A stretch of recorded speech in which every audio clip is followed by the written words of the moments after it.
আসসালামু আলাইকুম। নিশ্চয়ই সবাই ভালো আছেন। আজকের এই রেসিপিটি তাদের জন্য যারা মাছ মাংস চাইছেন না বা মাছ মাংসের বিকল্প হিসেবে খুঁজছেন, তাদের জন্য এই রেসিপিটি অসাধারণ।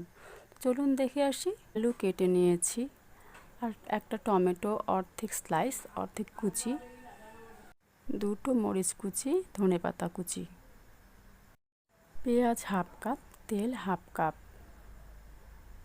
নিয়েছি, 3টা সাদা এলাচ, দারচিনি, একটা কালো ফল আর জিরা,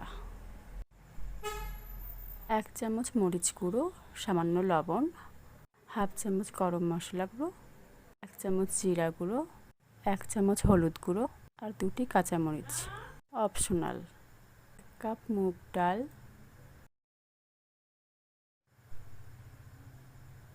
1টা ডিম, চামচ রসুন বাটা, হাফ চামচ আদা বাটা। এখানে তেল দিয়ে দিন।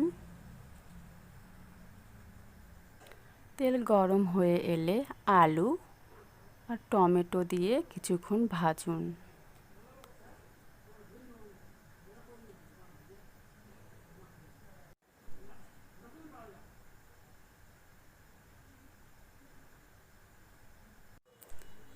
আলুগুলো লাল করে ভাজবেন, তাহলে খেতে ভালো লাগবে।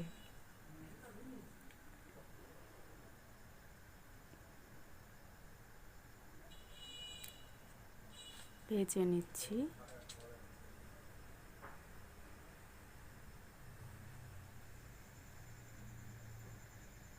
প্রায় ভাজা হয়ে গেছে, লবণ দিয়ে দিচ্ছি আর দিয়ে দেব সামান্য হলুদ গুঁড়ো।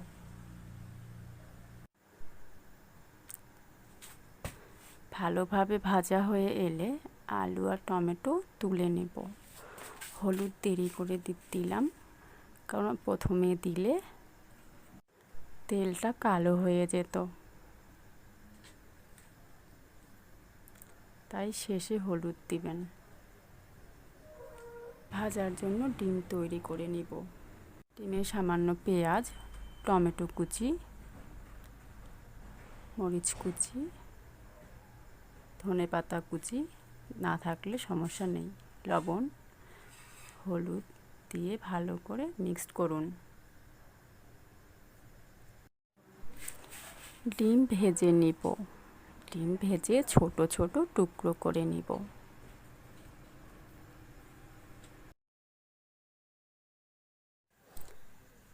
এখন তেলে গোটা মশলাগুলো ভেজে নিব, হালকা যাতে পুড়ে না যায়। হালকা ভেজে পেঁয়াজ কুচিগুলো দিয়ে ভাজবো।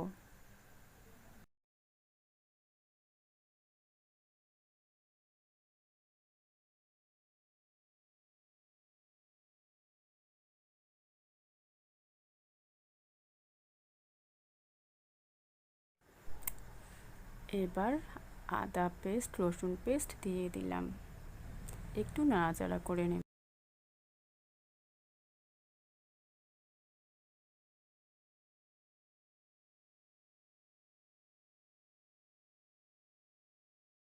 দিয়ে দিলাম মুগ ডালগুলো। মুগ ডালগুলো ভালোভাবে ভেজে নিব, প্রায় 5-6 মিনিটের মতো।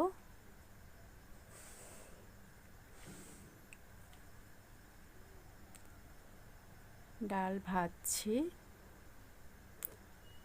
ডাল ভাজা হয়ে এলে পানি দিয়ে দিব।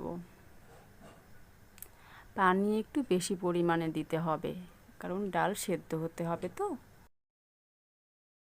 তবে তার আগে ভাজা আলুগুলো দিয়ে কিছুক্ষণ নাড়ব।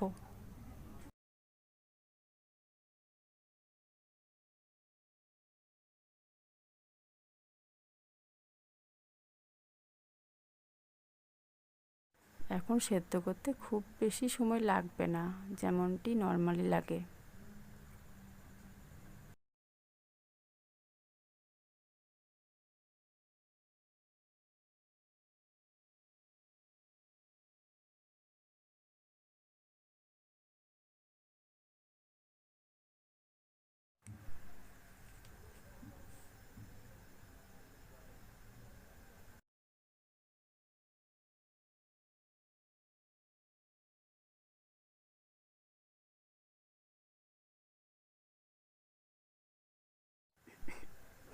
ফিরে আসলাম 10 মিনিট পর। ডাল প্রায় সেদ্ধ হয়ে গেছে।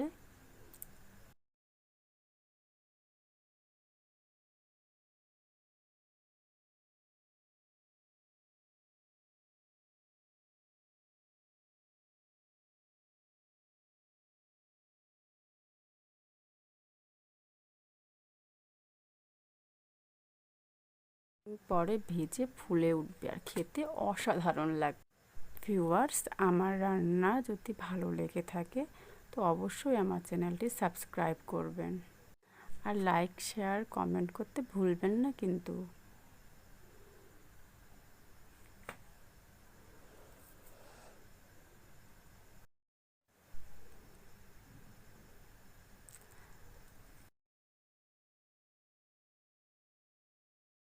তখন টমেটোগুলো দিয়ে দিবেন। স্বাদ এমনিতেই খুব ভালো হবে। সব শেষে দিয়ে দিবেন ভাজা জিরের গুঁড়ো। এটা যেহেতু স্পাইসি রান্না, অবশ্যই মশলা মশলা ভাব থাকতে হবে। তৈরি হয়ে গেল মজাদার ডাল।